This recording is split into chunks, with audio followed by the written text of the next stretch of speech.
मेहुल चोकसी जो कि पीएनबी घोटाले का आरोपी है और भगोड़े मेहुल चोकसी की आखिरकार अब गिरफ्तारी हो गई है। बेल्जियम में मेहुल चोकसी की गिरफ्तारी हुई है और बताया ये जा रहा है कि भारतीय एजेंसी की अपील के बाद यह कार्रवाई की गई है। भारतीय एजेंसी की अपील पर यह कार्रवाई की गई है। हीरा कारोबारी मेहुल चोकसी जो कि भगोड़ा है उसको आखिरकार गिरफ्तार कर लिया गया है। अब कयास ये लगाए जा रहे हैं कि गिरफ्तारी तो हो गई है, लेकिन जल्द भारत इसे कब लाया जाएगा और भारत आने के बाद किस तरीके से इस पर कार्रवाई जो है वो की जाएगी, क्योंकि यहाँ पर लगातार ये सवाल अक्सर उठते रहे हैं। जब से मेहुल चोकसी यहाँ पर गबन करके भागा है भारत से, उसके बाद से मेहुल चोकसी की वापसी को लेकर लगातार विपक्ष ने भी सवाल खड़े किए हैं, तमाम लोगों ने भी सवाल खड़े किए हैं। अब आखिरकार मेहुल चोकसी की गिरफ्तारी तो हो गई है, लेकिन भारत लाकर उस पर कार्रवाई कब होगी, कब शुरू होगी, बहुत से सवाल हैं जो पूछे जाने हैं। और ये जो करोड़ों का गबन किया है इसका भी हिसाब बराबर करना है। तो ऐसे में इस गिरफ्तारी के बाद अब सभी की उम्मीदें यही हैं कि जिस तरीके से तव्वर राणा को यहाँ पर लाया गया है, उस पर कार्रवाई की जा रही है, उसके बाद जो है अब मेहुल चोकसी की वापसी भी जो है वो मुश्किल नहीं होगी। मेहुल चोकसी की वापसी भी जो है वो हो ही जाएगी और मेहुल चोकसी की जब वापसी होगी तो यहाँ पर हिसाब बराबर होगा, इंसाफ मिलेगा। साथ ही साथ आगे कार्रवाई किस तरीके से होती है इस पर सबकी निगाहें टिकी हुई हैं। फिलहाल ये बड़ी कूटनीतिक जीत है क्योंकि भारतीय एजेंसी की अपील के बाद ये कार्रवाई जो है वो की गई है। बताया जा रहा है कि मेहुल चोकसी अपनी धर्मपत्नी के साथ बेल्जियम में ही रह रहा था और वहीं से इसकी गिरफ्तारी जो है वो की गई है।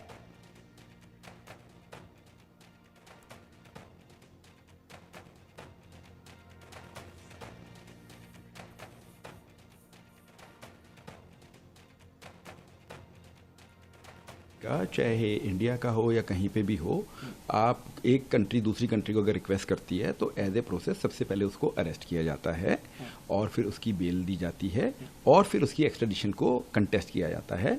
और जबकि इंडिया के लिए काफ़ी डिफिकल्ट हो गया क्योंकि अभी भी संजीव भंडारी का केस इन्होंने लूज किया है, तो जो है क्या कहते हैं वहाँ पे होल्ड हो गया है about the Indian prison conditions.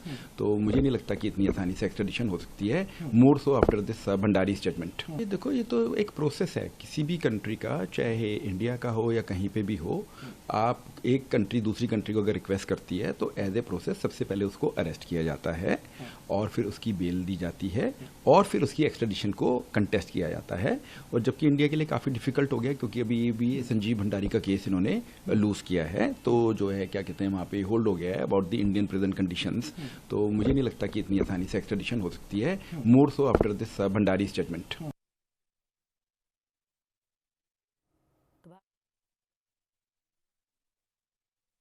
तो ये तो एक प्रोसेस है किसी भी कंट्री का, चाहे इंडिया का।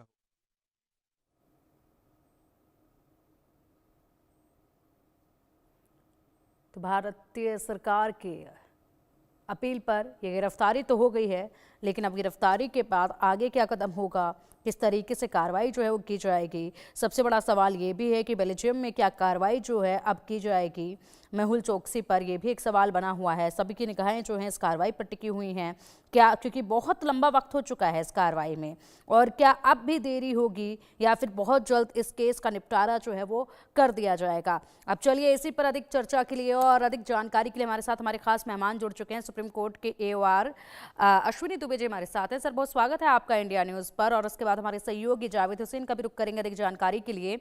अश्विनी सर, सबसे पहले आपसे जानना चाहूंगी, जिस तरीके से यहाँ पर भारतीय सरकार की एजेंसियों की तरफ से अपील की गई, उसके बाद एक्शन लिया गया, गिरफ्तारी हुई, पूरा प्रोसेस आपसे समझना चाहेंगे क्योंकि बहुत लंबा वक्त हो चुका है और ऐसे में अब यहाँ पर सभी की उम्मीदें कुछ ऐसी टिकी हुई हैं कि गिरफ्तारी अगर भारतीय सरकार के कहने पर हो गई है तो बेहद जल्द इंसाफ, हिसाब बराबर अब हो ही जाएगा। किस तरीके से पूरा प्रोसेस ये रहा अब तक का और आगे क्या प्रोसेस रहेगा? 2018 में भारत छोड़ने से पहले ही 2017 में चौकसी ने एंटीगुआ बारबुडा की नागरिकता ले ली थी और बार बार खराब सेहत का हवाला करते हुए भारत में पेशी पे नहीं आता था। वीडियो कॉन्फ्रेंसिंग के जरिए उसकी पेशी होती थी। अब भारत की जितनी प्रॉपर्टीज थी सारी उसकी सीज हो गई थी। अब उसके बाद एंटीगुआ से बड़े नाटकीय तरीके से वो वहां से गायब हुआ मई 2021 में और वहां से डोमिनिका पहुंच गया, जहां उसे अरेस्ट कर लिया गया। सीबीआई की टीम जब उसका प्रत्यर्पण कराने पहुंची तो वहां के ब्रिटिश क्वीन की प्रिवी काउंसिल से उसे राहत मिल गई, तो बाद में एंटीगुआ आ गया।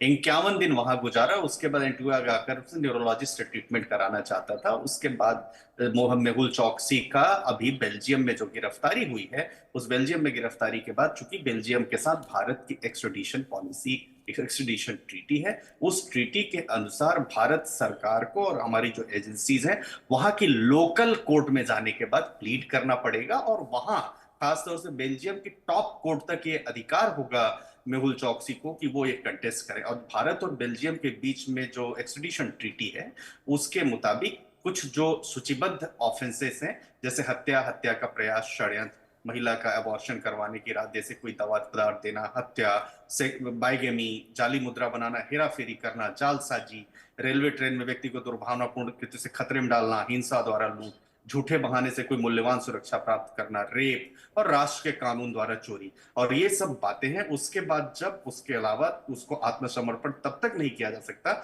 जब तक कि वह अपराध दोनों देशों के अनुसार दंडनीय नहीं हो।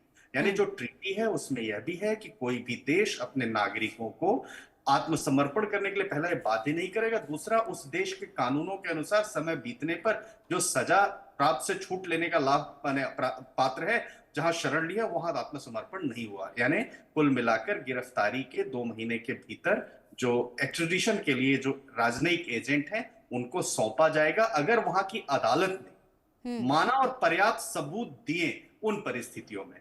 तो तभी इन परिस्थितियों में हो सकता है। और अभी की स्थिति में हम देखें तो भारत बड़ी डिप्लोमेसी, भारत की और जो दुनिया के साथ जिस तरह से संबंध है वो बड़ी मजबूत स्थिति में है। जिस तरह से हबरुर राना जैसे अपराधी को भारत लेकर आना और भारत की अदालतों को सौंपना, ये अपने आप में एक बड़ा चैलेंजिंग टास्क था। उस टास्क को पूरा किया तो मैं समझता हूं कि जल्दी ही भारत की जो एजेंसीज हैं वो जो है उसको लेकर आएंगे। और ये बात ये मानना पड़ेगा, 13,500 करोड़ रुपए का जो फ्रॉड है उसमें भारत की एजेंसीज ने और अदालतों ने यह माना है कि फ्रॉड हुआ है। तो आने वाले दिनों में तय होगा, लेकिन एक्सट्रेडिशन ट्रीटी है, हमारी सरकार और हमारी एजेंसीज कैसे इसको प्रूव करती, ये एक प्रश्न खड़ा है। जी बिल्कुल अश्विनी सर, ये प्रक्रिया जो है वो पूरी शुरू हो चुकी है और ऐसे में स्टेप बाय स्टेप जो है दोनों ही देशों की पॉलिसीज को ध्यान में रखते हुए ये कार्रवाई अब आगे बढ़ेगी। तो कितना वक्त और आपको लगता है कि ये सब कुछ प्रूफ देने में, साबित करने में, ताकि यहाँ पर जो कानून है, जो पॉलिसीज बनी हुई हैं उसी के तहत प्रक्रिया आगे बढ़े, तो ऐसे में कितना वक्त इसमें जो है वो लंबा लग सकता है और कितना समय इसमें लग सकता है, या फिर कहीं से मदद जो है चौकसी को मिल सकती है जिससे वो एक बार फिर, क्योंकि बहुत चालाकियां उनकी पहले भी देखी जा चुकी हैं।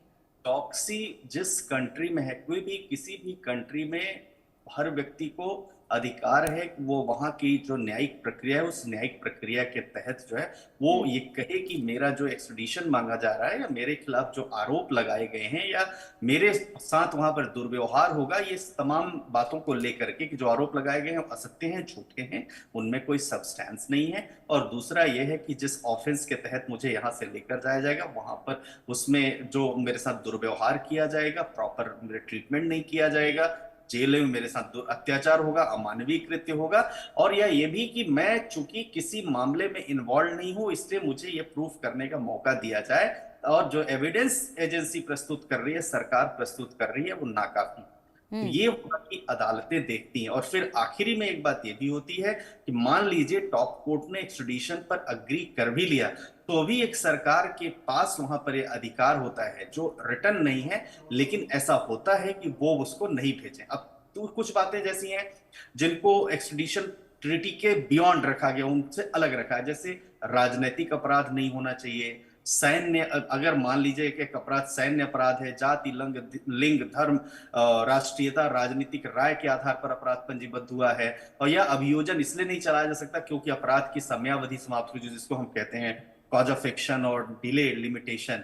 ये सारे ग्राउंड्स हैं जिस पर एक्सट्रेडिशन ट्रीटी नहीं लागू होती। लेकिन उसके अलावा जैसा मैंने अभी पहले कहा कि तमाम वो सारे जालसाजी, धोखाधड़ी, फरेब, हत्या का प्रयास, ये सब अगर भारत देश में ऑफेंस किया है किसी भारत के नागरिक ने और जिस देश में वो पकड़ा गया है उस देश के साथ अगर ट्रीटी है तो उसको लाया जा सकता है। लेकिन एक बात ये भी देखिए, दाऊद इब्राहिम पाकिस्तान में, भारत और पाकिस्तान के बीच में एक्सट्रेडिशन ट्रीटी नहीं है, या वो आधिकारिक रूप से वहां पर नहीं है, या ये कह लीजिए, तो इस वजह से वो नहीं आ पा रहे। लेकिन भगोड़ा तो भी भारत का है। अब बेल्जियम के साथ चूंकि स्पेसिफिक ट्रीटी है, संबंध भी अच्छे हैं, एक्सटर्नल अफेयर्स मिनिस्ट्री की अभी दुनिया में जिस तरह से दुनिया के देशों के साथ संबंध है, तो मुझे लगता है कि भारत इफेक्टिवली जल्दी ही मेहुल चौकसी को भारत ला सकता है, और भारत में फिर भारत के कानून के अनुसार उसके ऊपर मुकदमा चल सकता है। क्योंकि ये बात तो मानना पड़ेगा कि पंजाब नेशनल बैंक के साथ 13,500 करोड़ रुपए का फ्रॉड करने वाला ये मेहुल चौकसी, और इसकी गिरफ्तारी और ये जो एविडेंस हमारी एजेंसी दे रही है,